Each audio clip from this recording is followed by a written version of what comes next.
한 방송에 남녀 커플이 출연했는데 특이한 것은요, 여자가 남자를 자꾸 먹이는 겁니다. 아침부터 짜장면을 시켜서 먹이고, 잠시 후에 과자 3봉지를 먹이고, 핫바 1개를 먹이고, 장어 2마리를 먹입니다. 빨리 설교 끝내고 밥 먹으러 가면 좋겠죠. 하루에 정상 칼로리의 4배인 1만 칼로리를 섭취하는데, 운동은 절대 금지입니다. 운동을 하면 안 돼. 그래서 만난 지 1년 만에 80kg였던 체중이 120kg가 되었어요. 와. 그런데 이 여인의 목표치는 자기 남자친구를 150kg로 만드는 겁니다. 그래서 남자를 애완동물처럼 사육을 하는 거예요. 사육을. 그리고 만약 음식을 거부하면 위협합니다. 위협해. 너 나 사랑하지? 그러면 먹어. 안 먹으면 내가 화낸다? 막 위협하는 거예요. 여러분, 이 남자가 행복할까요? 살찌워 죽이려는 속셈인데 참 희한한 정신세계이죠. 그렇죠? 그런데 이 여자는요, 아주 날씬합니다. 정말 날씬해요. 자신의 먹고 싶은 욕망을 남자에게 투사시켜가지고 강제로 먹이면서 대리만족을 느끼는 것 같은데, 참 이게 특이한 게 아니라 정신적인 이상인 것 같아요. 마음이 병든 것이죠. 사랑이라는 이름으로 상대방을 탁 통제하고 파괴하는 모습은 마음이 병든 사람들의 모습들, 우리의 현실을 보여주는 것 같습니다. 그런데 중요한 것은 이런 현상이요, 이 여자에게만 나타나는 것이 아니라 많은 사람들에게서 나타난다는 것이죠. 그래서 요즘 현대인들은 육신보다 마음이 병든 사람들이 너무 많아요. 마음이 병들고 아프신 분들이 너무 많다는 것이죠. 제가 이 설교를 위해서 성경을 좀 검색을 해보니까 성경에 마음 또는 심령이라는 단어가 1500번 나와요. 근데 몸, 육체라는 말은요 550번 나오더라고요. 그러니까 성경은 압도적인 비율로 마음의 중요성에 대해서 말씀하고 있어요. 그런데 사람들은 마음보다는 몸이 더 중요하다고 이야기하는 것 같습니다. 몸 또는 우리의 외모, 우리의 속사람, 우리의 내면, 우리의 마음의 중요성보다는 겉모습, 외모, 이것을 더 중요시 여기는 것 같아요. 물론 몸도 중요하죠. 성도의 몸은 하나님의 성령이 거하시는 거룩한 성전이니까 건강하게 잘 관리하는 것 중요합니다. 하지만 이 몸에 담긴 마음은요, 비교 불가할 정도로 훨씬 더 중요합니다. 마음이 망가지면 몸이 멀쩡해도요, 그 건강한 몸으로 이상한 행동을 해요. 몸은 멀쩡해. 근데 마음이 병든 사람들은요, 자꾸 이상한 행동을 한다니까요.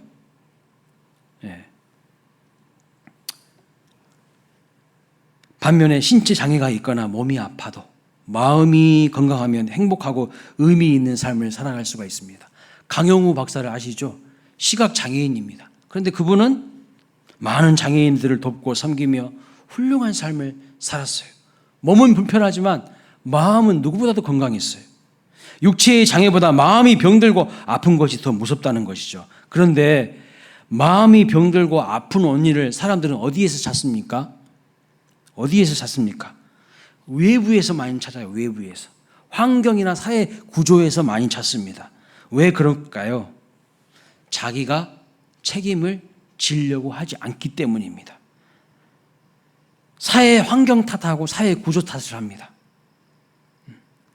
일면 타당한 부분도 있지만 성경은요, 인간의 마음이 부패하고 병든 것은, 타락한 것은 환경의 문제나 외부적인 요인이라기보다는 본질적으로 하나님을 떠났기 때문이라고 말씀하고 있어요. 아담과 하와가 죄를 짓기 이전에는요, 그의 마음에 두려움이 없었어요. 두려움도 수치심도 죄책감도 남에게 책임을 전가하는 것도 시기와 질투도 다 하나님을 떠난 다음부터 인간의 마음에 찾아오는 감정들이에요. 마음의 병듦입니다. 그래서 하나님의 말씀을 불순종하고 죄를 지으면서 나타나는 마음의 병이 죄책감이고요. 하나님을 피하여 숨으려고 하는 수치심이고요. 두려움과 자기들의 벗은 몸을 가리려고 하는 수치심이 생긴 거예요. 예레미야 17장 9절에 이렇게 말씀합니다. 만물보다 거짓되고 심히 부패한 것은 마음이라, 인간의 마음이래요. 누가 능히 이를 알리오마는. 인간의 마음이 부패했고 인간이 죄인이라는 것을 아는 것이 은혜의 출발점이에요. 은혜의 출발점. 그래서 은혜 받으신 분들의 대부분의 마음 상태는요, 가난해요. 내가 죄인임을 인정해요. 하나님 앞에서 그 죄의 문제를 가지고 씨름합니다. 그런 분들에게 하나님의 은혜가 임해요. 그런데 나는 죄가 없어요. 저놈이 문제예요. 저놈이. 이 사회 구조가 문제예요. 자꾸 나의 죄인됨을 인정하지 않고 누구 탓하고 누구 탓하는 사람에게는 은혜가 없어요. 그래서 겉모습과 외모가 중요한 게 아니라 우리의 속사람, 마음이 중요한 거예요. 그래서 예수님도 이렇게 말씀하셨거든요. 읽어보겠습니다. 시작. 입에서 나오는 것들은 마음에서 나오나니 이것이야말로 사람을 더럽게 하느니라. 마음에서 나오는 것은 악한 생각과 살인과 간음과 음란과 도둑질과 거짓 증언과 비방이니. 그랬어요. 우리의 마음이 부패한 거예요. 마음이. 이 말씀은요, 자연 환경이 파괴되고 사회가 악독해진 최근이 아니라 2000년 전에 하신 말씀이에요. 예수님이. 그때나 지금이나 외부 환경이 아니라 부패한 마음으로 인해 부패한 생각과 타락한 행동이 나타난다는 것입니다. 그래서 주님은 산상수훈에서 뭘 강조하시는 거예요? 하나님의 백성, 천국 백성은 뭘 간직하며 살아야 한다는 거예요? 심령의 가난함이 있어야 한다는 거예요. 가난한 마음, 울며 애통해 하는 마음, 온유한 마음, 의에 줄이고 목마른 마음, 긍휼히 여기는 마음, 마음의 청결함, 다 마음을 강조하고 있어요. 마음을. 왜냐하면 사람들의 마음이 부패했기 때문에 그렇습니다. 마음이 고쳐지지 않으면 삶이 달라질 수가 없어요. 성경에 이런 말씀을 듣고 어떤 사람들은요, 이의를 제기합니다. 이의를 제기해요. 그래도 내 속은 깨끗한 것 같고 내가 보기에 어떤 분은 법 없어도 훌륭하게 사는 분들이 있는 것 같다고 이야기하는 분들이 있습니다. 물론 있을 거예요. 그 이야기를 저는 부정하지 않습니다. 있어요. 근데 여러분, 문제는 기준이에요. 기준. 내가 보기에 깨끗하게 보여도 하나님이 기준이라는 거예요. 내 기준이 아니라 하나님이 기준이에요. 하나님 보시기에 더러우면 더러운 거예요. 아프리카 흑인 선교사가 쓴 예수를 업고 가는 아프리카 당락이라는 책에 보면 이런 이야기가 나옵니다. 이분이요, 흑인 빈민촌에서 태어나가지고 백인들 동네에 쓰레기를 이렇게 뒤지면서 벌어지는 음식을 먹고 살았던 흑인입니다. 이 선교사님이 원래. 오늘날 백인 선교사 눈에 띄어가지고 그 집 청소부로 고용이 되었습니다. 첫 출근을 했는데, 청소부로 고용되어서 첫 출근을 했는데, 아니 집이 너무 깨끗한 거예요. 청소할 게 없는 거야. 그래서 날마다 그냥 노래 부르고 휘파람 불리면서 띵가띵가 놀다가 일을 하나도 안 했어요. 그러다가 너무 일을 안 하니까요, 쫓겨나게 되었어요. 예. 근데 자기가 보기에는요, 청소할 게 없는 거예요. 너무 깨끗해서. 왜 이런 생각을 했을까요? 자기가 사는 동네에 비하면요, 너무나도 완벽하게 깨끗했기 때문입니다. 도대체 왜 청소를 시켰는지 이해할 수가 없어서 하루 종일 그냥 휘파람 불고 놀다가 쫓겨나고 말았다고 합니다. 여러분, 이게 기준의 차이가 이렇게 무서운 거예요.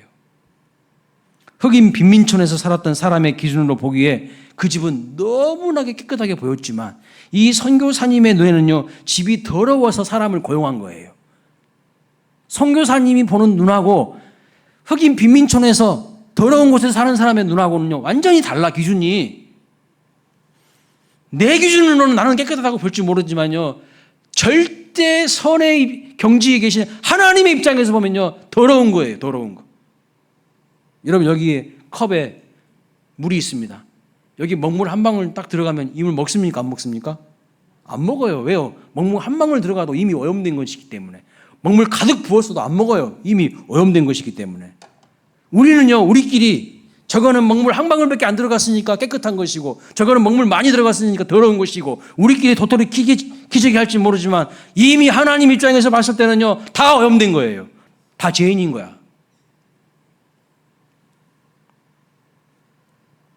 기준이 어디 있느냐가 중요한 겁니다. 중요한 것은 내 기준이 아니라 하나님 기준입니다. 내가 볼 때 나 정도면 괜찮지 않니? 그러나 하나님 볼 때 어떠냐가 중요한 거예요. 하나님 보시기에요 인간은 더러워요. 더럽습니다. 이 사실을 아는 자가 깨달은 자가 누구냐? 그리스도인이에요. 내가 하나님 앞에서 죄인임을 인정할 줄 아는 자가 그리스도인이라고. 인간은 하나님 앞에서 죄를 회개하고 마음이 청결해지지 않으면 절대로 새로운 삶은 없습니다. 새로운 내일은 없는 거예요. 절대 구원받을 수 없습니다. 그래서 은혜가 뭐냐면 하나님 앞에서 내가 죄인임을 깨닫고 회개해서 하나님과의 새로운 관계가 되는 것. 이게 은혜예요. 자, 그러면 마음이 청결하다는 것은 과연 무슨 의미를 가지고 있는 것일까요? 성경에서 마음이 청결하다는 것은요 두 가지 의미가 있어요. 첫 번째는요 일편단심이라는 의미입니다. 곁눈질하지 않고 하나에 집중하는 거예요. 그래서 마틴 노이드 존스 목사님은 싱글 마인드라고 표현하고 있습니다. 반대는 더블 마인드예요. 마음이 이중적이야. 나눠져 있어요. 곁눈질하는 겁니다. 그래서 야고보서 4장 8절에 이렇게 말씀합니다. 두 마음을 품은 자들아 마음을 성결하게 하라. 두 마음 자체가 지저분하다는 거예요. 하나님이 원하시는 것은 두 마음이 아니라는 겁니다. 단마음이에요. 한마음이에요. 근데 이 말씀을요 영어 NIV 성경에 보니까 이렇게 표현하고 있어요. Purify your heart, your double mind. 너의 마음을 정화시키라는 거예요. 깨끗하게 순수하게 하라는 거예요. 너의 갈라진 나뉘어진 마음을 하나로 하라는 거예요. 하나님이 진짜 싫어하시고 더럽게 보시는 마음이 어떤 마음이냐면요 두 마음이에요. 두 마음. 마음이 갈라져 있는 거예요. 아내가 남편만 사랑해야 되는데 마음이 갈라져서 옆집 남자도 사랑하면 이거 어떻게 되는 거예요? 깨끗하지 못한 거예요. 더러운 거예요. 그게. 마음이 갈라져서 철저히 이중적으로 살면서 뱀의 혀처럼 갈라진 사람들이 있어요. 내 앞에서 하는 이야기와 다른 데서 하는 이야기가 달라요. 뱀의 혀처럼 갈라져 있어. 이 사람 앞에서는 이렇게 말하고 저 사람 앞에서는 다르게 말하고. 하나님이 싫어하시는 가증스럽게 보시는 마음입니다. 두 번째, 정화라는 의미를 가지고 있어요. 정화. 계시록 22장 14절 말씀 보겠습니다. 자기 두루마기를 빠는 자들은 복이 있나니 이는 그들이 생명나무에 나아가며 문을 통해서 성에 들어가는 권세를 받으려 함이라. 자기 두루마기를 빠는 거. 이게 청결이 청결, 정화. 의의 옷을 입어야만 거룩한 하나님 나라의 성에 들어갈 수 있다는 거예요. 천성에 들어가려고 옷을 빠는 겁니다. 겉만 씻는 게 아니라 우리의 속사람을, 우리 속에 있는 불순물을 깨끗하게 빼어내어서 100%의 순금이 되게 하는 거예요. 그런데 여기서 질문이 생깁니다. 그러면 과연 우리의 마음이 청결해지는 것이 우리 스스로의 힘으로 가능한 것일까요? 우리의 노력과 열심으로 가능해지는 것일까요? 불가능하다는 거예요. 불가능해요. 불가능하니까 예수님이 이 땅에 오셔서 십자가에서 피 흘려 죽으신 거예요. 인간의 방법으로 가능하면 뭐 하려고 예수님이 이 땅에 오셔서 십자가에서 피 흘려 돌아가십니까? 인간의 열심으로, 인간의 노력으로, 인간의 힘으로 되면은 예수님이 이 땅에 오실 이유가 없어요. 불가능하기 때문에 예수님이 이 땅에 오신 거죠. 인생을 살아본 사람들은 답을 압니다. 아무리 발버둥 쳐도 일편단심이 안 된다는 거, 마음이 정화 안 된다는 거 알아요. 공중에 뜬 공이요 그냥 땅에 이렇게 떨어지듯이 한없이 추락하는 것이 인간이에요. 어제도 추락하고 오늘도 추락하고 그래서 온몸에 상처투성이가 됩니다. 죄악의 중력이 내 발목을 잡아 땅에 내동댕이 치죠. 그래서 우리 인간 스스로의 힘으로는 절대 청결해질 수가 없어요. 배가 고프면 남의 빵에 성행하고요. 예쁜 옷과 예쁜 구두, 예쁜 여인과 멋진 남자를 보면요 우리의 시선이 흔들리고 돌아갑니다. 어떻게 우리의 마음이 온전히 주님을 바라볼 수 있겠습니까? 이런 마음인데 남자친구를 사육해서 체중 150kg를 만들려고 하는 병든 마음과 이상한 심리를 가진 사람들이 어떻게 하나님의 뜻대로 살 수 있겠습니까? 23번 성형수술을 해도 만족하지 못하는 사람들이 어떻게 하나님을 만족시킬 수 있을까요? 자기 핸드폰을 위해서는 수십만 원도 수백만 원도 아깝지 않은 사람들이, 이웃과 주민을 위해서는요 지극히 인색한 사람이 어찌 마음이 청결하다 할 수 있겠습니까? 다 거짓말이죠. 하나님을 섬긴다고 하면서도 마귀와 세상이 던져준 그 미끼를 덥석덥석 물면서 견눈 줄하고 한눈 팔기 바쁜 우리가 과연 청결한 사람일까요? 청결과 거리가 먼 사람들이. 그래서 성경은 이렇게 말하는 거예요. 의인은 없나니 하나도 없다고. 100%의 진리입니다. 그럼 어떻게 우리의 마음이 청결해질 수 있을까요? 내 힘과 노력으로 되어지는 것이 아니지 않습니까? 하나님이 하셔야 돼요. 그래서 이것을 은혜라고 하는 거예요. 이 죄인을 새롭게 고쳐주시고 깨끗게 해주시는 것은요 하나님의 절대적인 은혜가 필요해요. 그래서 청결이라는 헬라어로 카타로스라는 단어인데, 이 카타로스에서 카타르시스라는 말이 나왔어요. 정화라는 말이 나왔는데, 정화는 스스로 하는 게 아니라 하나님의 은혜가 하는 거예요. 하나님의 은혜가. 하루 종일 마루를 빡빡빡빡 닦아도요 때가 지지 않더니 퐁퐁과 세제로 닦으니까 깨끗해지는 것처럼 하나님의 은혜가 나를 닦아요. 이게 바로 정화입니다. 정화. 이것을 경험하면 비로소 내 마음속에 뭐가 회복되냐면요 기쁨과 감사가 회복돼요. 내 마음 저 밑바닥에서부터 하나님이 주시는 은혜의 기쁨이 올라와요. 근데 내 마음이 더러워져 있어요. 내 마음이 어두워져 있어요. 그 사람들은 천편일률적으로 입에서 하는 말 봐보세요. 원망이고 불평이고 시기고 질투고 부정적인 소리만 계속해요. 왜요? 사람의 마음이 더러우니까. 아까 예수님 말하셨잖아요. 그 마음에서 더러운 말이 나온다 하잖아요. 더러운 것들이 나온다 하잖아요. 근데 마음이 깨끗해지면요 말이 달라져요. 말이. 언어가 달라지면 그 사람의 미래가 달라지는 거예요. 하나님 앞에서 새롭고 의미 있는 인생을 살 수 있는 비결은요 마음의 청결함에서 있는 거예요. 다윗 이야기를 해보겠습니다. 주님을 보았던 다윗의 눈에서 어느 때부터인가 하나님이 안 보이기 시작합니다. 다윗이 육안이 멀어버린 게 아니라 마음이 청결하지 않아서 영안이 멀어버린 거예요. 1년 넘게 정욕으로 더러워졌기 때문입니다. 그러던 어느 날 나단 선지자가 나타납니다. 그의 죄를 지적할 때 어떻게 합니까? 그가 엎드려 회개하면서 시편 51편을 기록하는데 이렇게 말합니다. 하나님이여 주의 인자를 따라 내게 은혜를 베푸시며 주의 많은 긍휼을 따라 내 죄악을 지워주소서. 나의 죄악을 말갛게 씻으시며 나의 죄를 깨끗이 제하소서. 나는 내 죄가를 아오니 내 죄가 항상 내 앞에 있나이다. 이렇게 비로소 회개하고 고백할 때에 회복의 은혜가 있는 거예요. 그리고 10절에 이렇게 말합니다. 하나님이여 내 속에 정한 마음을 창조하시고 내 안에 정직한 영을 새롭게 하소서. 이게 다윗의 고백이고 다윗의 회개예요. 근데 여기 10절에 보면 정한 마음을 창조하시고 그러고 있잖아요. 이 창조라는 단어가 히브리어로 바라라는 단어예요. 바라.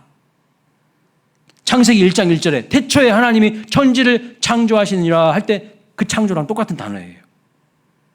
근데 성경 전체에서 이 바라라는 창조하다는 단어는요 오직 하나님을 주어로 쓰는 동사입니다. 인간에게는 붙이지 않아요. 이것을 가리켜서 신적 독점 동사라고 그래요. 좀 어려운 말인데 무슨 뜻이냐, 하나님만이 할 수 있는 행위를 표현할 때 쓰는 동사라는 거예요. 창조하다. 인간은 창조할 수가 없어요. 하나님은 무에서 유를 창조하시는 분이잖아요. 그러니까 창조하다라는 단어는 하나님한테만 쓸 수 있는 단어예요. 부활하다, 부활시키다. 인간이 부활시킬 수 있습니까? 인간 자기 스스로의 힘으로 부활합니까? 그 단어도 마찬가지예요. 하나님한테만 붙이는 단어예요. 인간을 주어로 쓸 수 없어요. 뭘 말하는 것인가? 하나님만이 새로운 것을 창조하실 수 있다는 거예요. 하나님만이 부패해지고 타락해지고 어두워진 내 마음을 새롭게 할 수 있다는 것을 믿으시는 저와 여러분 되시기를 축복합니다. 다윗이 그러니까 이런 고백을 하는 겁니다. 하나님, 내 안에서 이런 깨끗한 마음이 존재하지 않는데 하나님이 그 마음을 창조해 주십시오. 하나님만이 내 속에 깨끗한 마음을 창조하여 주실 수 있습니다. 내 스스로 깨끗해질 수 없어요. 저는 마음이 더럽고 추합니다. 내 죄악을 깨끗하게 씻겨주시고 정직하고 정결한 심령으로 새로워지게 해달라고 회개하며 기도하는 거예요. 내 힘으로는 못하니까요. 하나님께서 하게 해주시라고. 그게 은혜라는 거예요. 사랑하는 여러분, 우리는 날마다 죄로 인해 더러워집니다. 그러나 그때마다 우리는요, 십자가 앞으로 나아가 주님의 보혈로 정결케 되기를 회개하며 간구해야 하는 것입니다. 회개할 때에 거룩한 영이신 성령께서 우리의 마음을 새롭게 하시고 깨끗게 하시는 것을 믿으시기 바랍니다. 자, 그러면 하나님의 은혜로 정말 청결해지고 깨끗해진 마음을 가진 사람들은 어떻게 살게 될까요? 어떻게 살게 될까요? 다시 사람을 더럽게 만드는 욕심과 죄와 피 흘리기까지 싸우는 거예요. 그전에는 하나님의 은혜를 모르는 때는요, 죄를 지어도 죄인지도 몰라요. 똥 묻히고 다니는데 자기 몸에 똥 묻히는지도 몰라. 더러운 거 다 덕지덕지 다 묻히고 다니는데 멀쩡한 줄 알아요. 근데 하나님의 은혜를 경험하잖아요. 너무 마음이 괴로워요. 조금만 죄를 지어도 마음이 너무 괴롭다고. 그 상태로 못 있어요. 하나님 앞에 나아가서 울어야 돼. 죄를 고백해야 돼. 이게 정상적인 그리스도인이라고요. 그래서 피 흘리기까지 싸우게 되는 겁니다. 하나님의 은혜와 사랑을 진짜 아는 사람은 그 죄와 피 흘리기까지 싸우는 거예요. 정말 마음을 찢는 회개와 하나님의 은혜로 정결해진 인생은요, 다시는 죄와 함께 뒹구는 삶을 살 수가 없어요. 조금이라도 내가 죄 지은 거 있으면 그건 마음에 꺼리 껴서 안 돼요. 회개해야지. 다시 돼지 우리의 뒹구는 돼지처럼 살지 않습니다. 그래서 회개한 사람이 다시 죄로 돌아가는 것은 성경에 뭐라고 말하는가? 개가 그 토한 것을 다시 먹는 것이라고 말씀하신 것처럼 어리석다고 말하고 있어요. 여러분, 개가 자기가 토한 거 먹은 거 보신 적 있어요? 저는 어렸을 때 시골에 살아가지고 개를 엄청 좋아했거든요. 저는 지금도 집에서 개 키우고 싶은데 저희 집사람이 너무 깔끔하신 분이라서 못 키워요. 저는 막 개랑 같이 막 뒹굴고 자고 싶은데 그렇게 하질 못해요. 근데 개를 잘 관찰해 보는데요, 개가 지가 막 토한 것도 먹고요, 자기가 싼 똥도 또 먹더라고. 이 똥개들이 그래요. 그런데 거룩하지 못한, 마음이 청결하지 못한 사람들은요, 꼭 개 같다는 거예요. 하나님이. 예? 지가 싼 똥 지가 먹는다는 거예요. 돼지 우리에서 뒹군다는 거예요. 개 돼지랑 똑같다는 거예요. 기분 나쁘시죠? 하나님이 그렇게 말씀하신 거예요. 우리를 위하여서 십자가에 피 흘리신 주님의 은혜를 헛되이 하지 않기 위해서요, 거룩한 성도들은요, 죄와 치열하게 싸우는 겁니다. 그래서 믿음의 사람들은 마음의 청결을 지키기 위해서 목숨을 걸었어요. 신앙의 순수성을 위해서 목숨을 걸었다고요. 마틴 루터가 그랬고, 존 낙스가 그랬고, 존 오웬이 그랬습니다. 그래서 존 오웬 같은 사람은 이런 별명이 붙었어요. 죄 죽임의 신학자. 죄를 죽이는 거예요. 죄를 죽이는 거. 하나님의 크신 사랑과 은혜를 경험한 사람은요, 다시 옛생활로 돌아갈 수가 없습니다. 하나님의 은혜로 진정한 정화를 경험하고 하나님의 통치와 다스림을 받는 하나님의 나라가 우리의 삶에 임하면 어떤 일이 벌어질까요? 하나님의 나라는 뭐라 했어요? 의와 평강과 희락이잖아요. 그 하나님의 의와 평강과 희락과 하나님의 선하심을 맛보아 아는 사람은요, 다시 옛날로 돌아갈 수가 없어요. 그 지저분한 생활이 뭐가 좋다고 죄와 뒹구는 삶을 살 수 있겠습니까? 의와 평강이 이루어지기 때문에 죄와 절대로 함께 뒹굴 수가 없습니다. 그래서 하나님의 사랑과 은혜는 지금도 우리에게 죄와 싸우는 열정을요, 촉진시켜줘요. 하나님의 사랑과 은혜가 거룩한 삶을 향한 열정을요, 촉진시켜준다는 거예요. 내 힘으로 되는 게 아니에요. 그래서 돌아가신 포항제철 고 박태진 회장을 아실 겁니다. 그는 정계와 재계에서 존경받는 몇 안 되는 지도자였어요. 김대중 대통령 때 국무총리까지 했던 분입니다. 그는 또한 신실한 그리스도인이었습니다. 그런데 그분이 주장한 것이 뭐냐면 목욕론이에요. 목욕론. 자기를 깨끗이 씻지 않는 자는 주변도 깨끗하지 않다고 주장하면서 회사에다가 포항제철에다가 수억 원을 들여서 목욕탕을 만들었어요. 고급 샤워 시설을 만들었어요. 그래서 모든 직원들에게요 다 목욕을 시켰어요.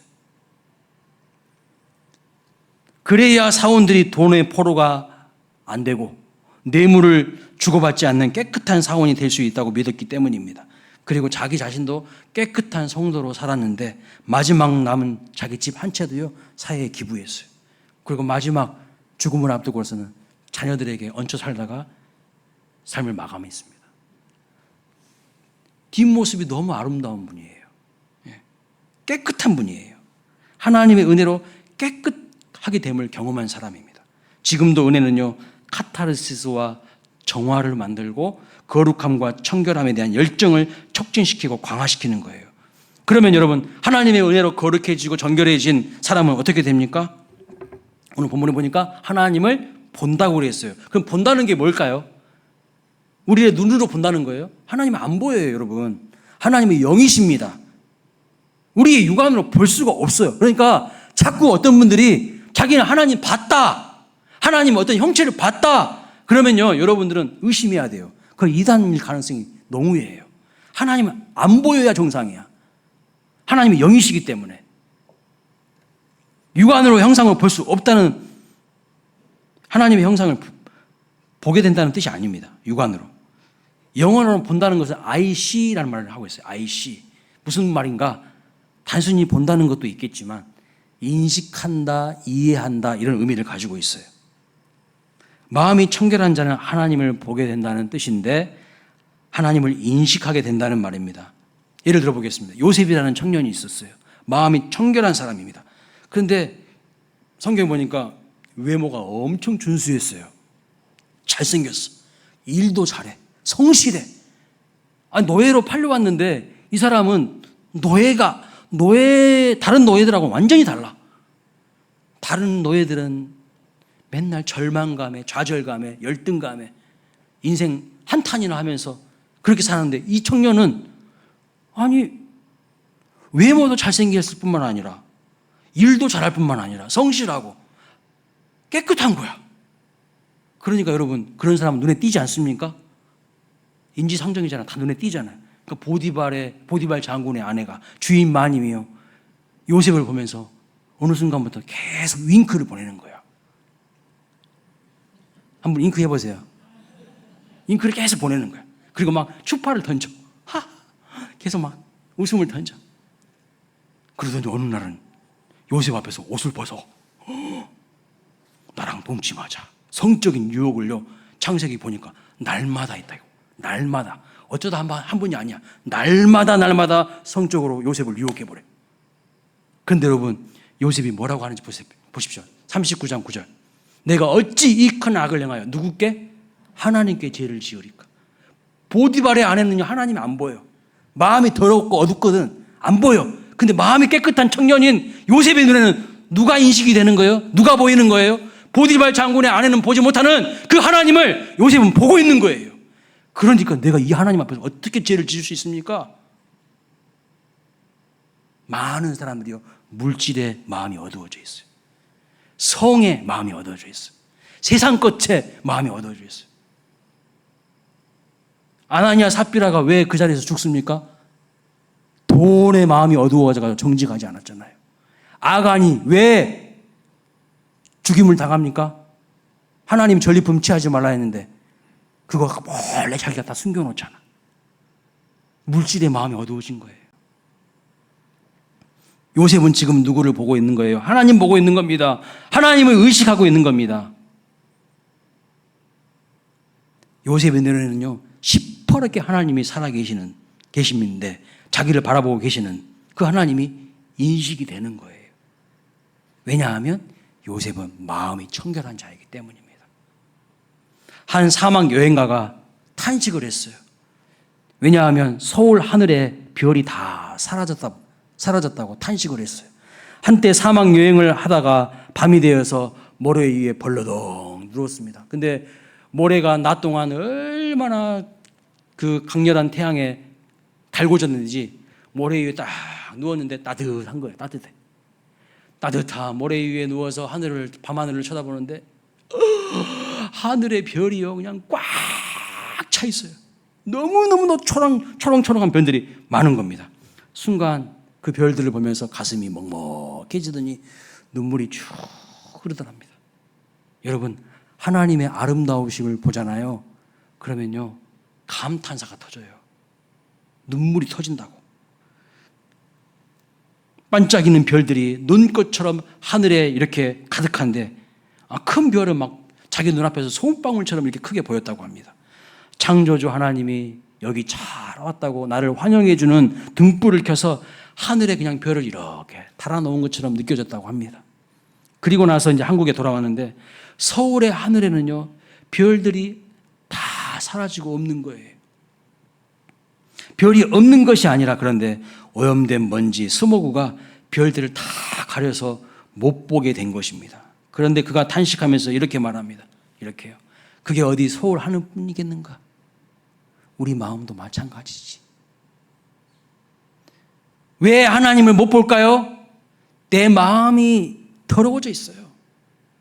내 마음이 세상 것에 눈이 멀었어요. 이것을 회개하지 않고는요 내일은 없는 거예요. 무슨 내일이 있어요? 회개하지 않는 사람에게. 밝은 내일이 있을 수가 없어요. 우리는 자주 사망의 음침한 골짜기를 지나갑니다. 앞이 캄캄하고 답답할 때가 한두 번이 아닙니다. 한번 생각해 보세요. 그러면 하나님이 우리를 그 사망의 음침한 골짜기에다가 집어넣으신 것일까요? 거의 그런 케이스는 별로 없어요. 몇몇 사람들에게 있을 때가 있어. 그러나 거의 90%는요 자기 발로 가는 거예요. 자기 발로. 자기 발로, 자기 선택으로, 자기 어두워진 마음과 눈으로 그 길을 직접 선택해서 가는 거예요. 한 10%나 하나님이 어떤 큰 계획과 의도를 가지고 사망의 음침한 골짜기에다가 밀어넣는 경우도 있지만 대부분의 사람들은요 자기 발로, 자기의 어두워진 눈으로 그 길을 선택해 가는 겁니다. 그러면서 원망불평하는 거예요. 부모 탓하고 친구 탓하고 목사님 탓하고 뭐 누구누구 탓하고 자기가 책임을 안 지고. 하지만 이제 청명한 하늘길이 열리기를 원한다면요 그 마음이 청결해져야 돼요. 왜요? 깨끗해야 비로소 보이기 때문입니다. 깨끗하지 않으면 보이지 않아요. 우리가 깨끗해야 보이는 원리를 통해서 얻을 수 있는 것이 뭘까요? 깨끗한 사람은요 하나님이 이런 또한 은사와 은혜를 주시는데 통찰과 예지를 주셔요. 예지력을 주셔요. 사람은 보는 대로 삽니다. 그런데 마음이 청결하면 눈에 보이는 현상뿐만 아니라 그 너머의 숨은 진리를 보게 돼요. 그 너머를 보게 돼요. 이것을 통찰과 예지라고 합니다. 그게 있어야 하나님을 보고요 하나님과 대화할 수 있어요. 현상만 보고 경솔하게 판단하지 않습니다. 예를 들어 볼까요? 마리아가 옥합을 깨트려 예수님의 발에 붓습니다.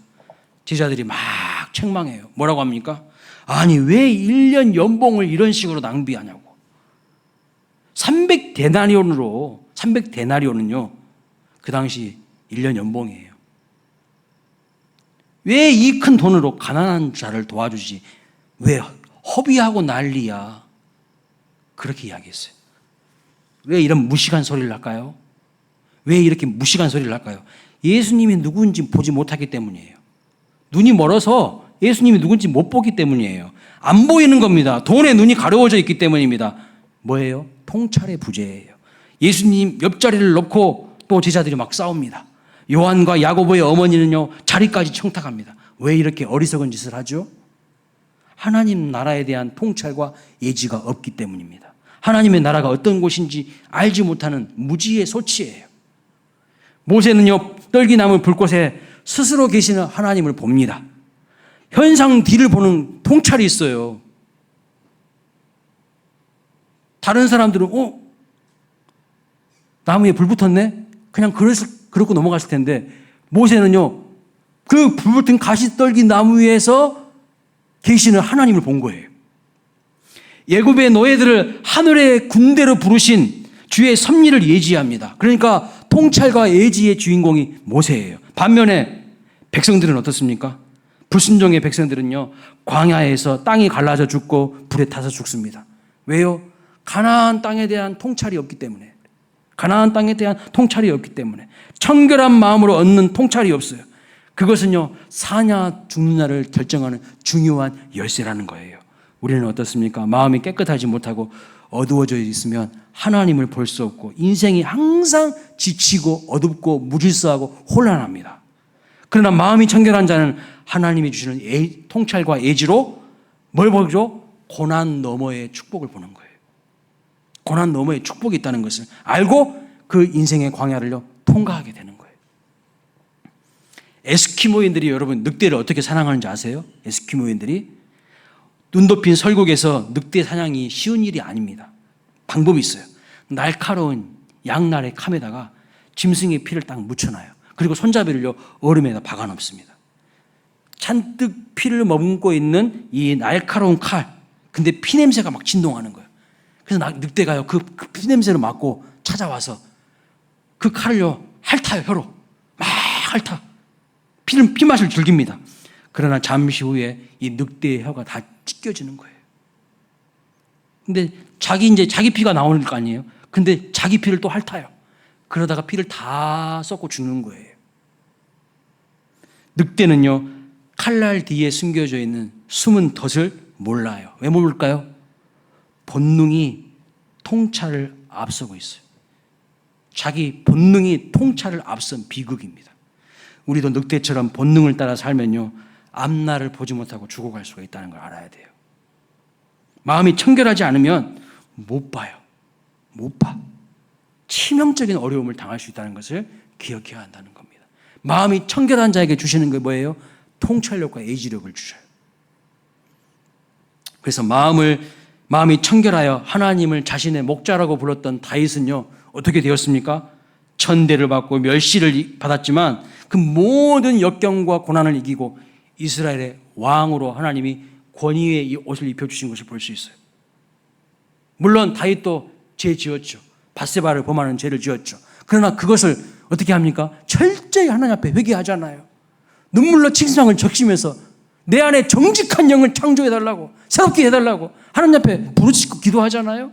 이렇게 마음이 깨끗한 다윗은 하나님이 권위의 옷을 입히셔서 왕으로 세워주시는 것을 볼 수 있어요. 요셉, 마음이 청결한 사람입니다. 어떻게 되었습니까? 대애굽의 총리가 되어서 세상을 지배하는 거예요. 그러나 탁월한 외모와 키를 자랑했지만 마음이 병들고 교만해지고 더러워졌던 사울왕은 어떻게 됩니까? 사울왕 접신이나 하고 무당이나 쫓아다니다가 주술이나 하다가 스스로 자살해서 인생 마감하잖아요.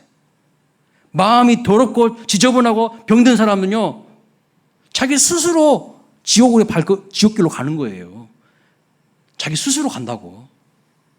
오늘 우리가 구해야 되는 것이 뭘까요? 마음의 깨끗함입니다. 마음의 깨끗함.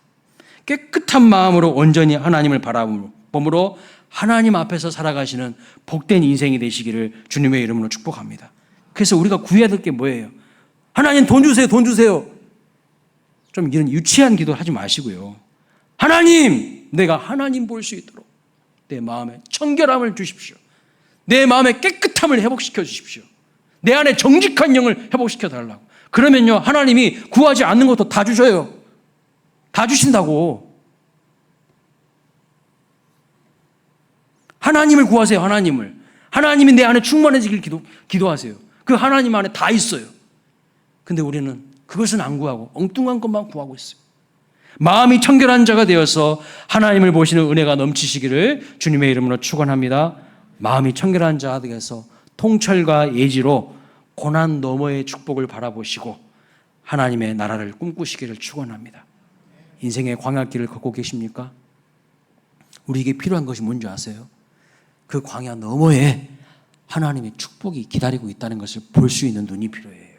그런 사람이 견딜 수 있고요, 이길 수 있어요. 마음이 청결함으로 다윗처럼 도망자에서 왕이 되는 역전의 은혜가 있으시기를 주님의 이름을 축원합니다. 하나님이 여러분에게 권위의 옷을 입혀주시길 주님의 이름을 축원합니다. 마음이 청결한 요셉을 하나님은요 반드시 높여주셨습니다. 감옥에 갔지만 그 안에서도 하나님을 향한 중심이 흔들리지 않았어요. 이 마음이 청결한 사람. 지금 보니까 새 정부 들어가지고 막 또 이제 인사청문회 하더라고요. 여러분, 털면 먼지 안 난 사람이 있습니까? 다 털면 먼지 나요. 그럼에도 불구하고 청결한 사람은요, 권위의 옷을 입게 되어 있어요. 누가 승리하는가? 청결한 사람이 승리해요. 마음이 깨끗한 사람이 반드시 이겨요. 마음이 더러워가지고 겉모술수에 밟고, 예? 세상의 이권에 받고, 이런 사람들은요, 결국 자기 스스로 무너지게 돼 있어요. 모래 위에 집을 지어봤자 비바람 보면 다 무너지게 돼 있습니다. 더딜지라도, 오래 걸릴지라도 순수한 마음으로 하나님을 경외하면서 나아가는 자가 반드시 승리하게 돼 있다는 것을 믿으시는 저와 여러분 되시면서 마음의 청결함으로 이번 한 주도 하나님을 바라보며 승리하는 복된 인생 되시기를 주님의 이름으로 축원합니다. 다 함께 자리에서 일어나셔서 우리 정결한 마음